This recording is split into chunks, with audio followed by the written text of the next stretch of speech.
Hey guys, this is Charles here, and I'm just going to give you a brief demonstration of how you add flyers and add properties to the flyers in vFlyer. All you really need to do first is go to the home page, put in your email address, which is thehern101 at AOL.com, and then the password, you know what that is. Once you click log in, then you're inside the control panel that shows you how to add properties and so forth. Now, to add a property, all you need to do is go to this top tab right here that says Flyers. Click on Flyers. Once it come up, it asks you what type of flyer you want to create. For the sake of this demonstration, we're going to say the type we're going to want to create is a house for sale. You click this box that says create your flyer. Type of flyer you want to create, house for sale, select it, and then you just basically hit create.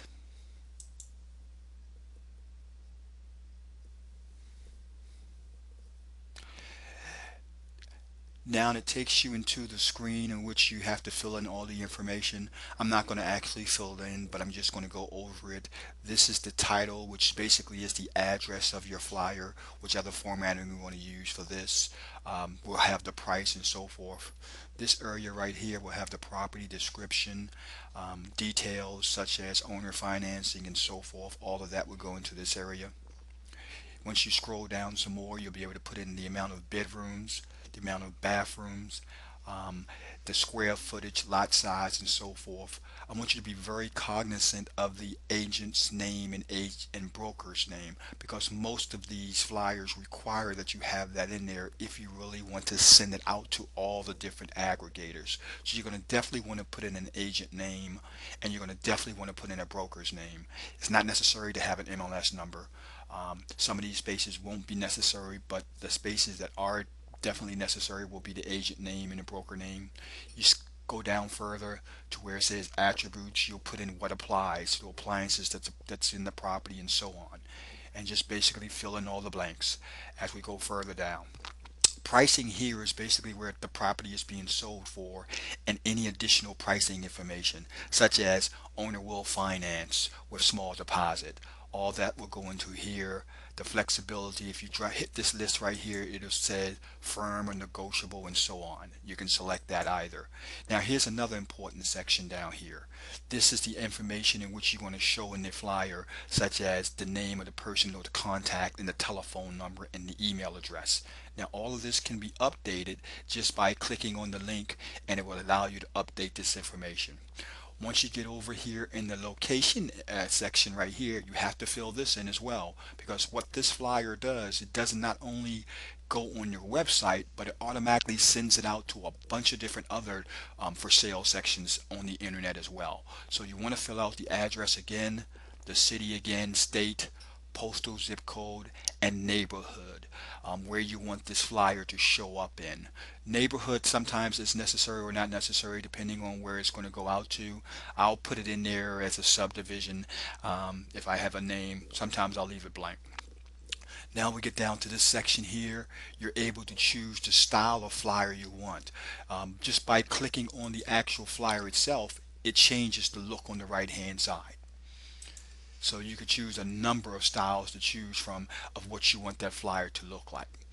Now, once you go right here on this next one where it says photographs, this is where you add your pictures to all the flyers. If you was to click this, add photo,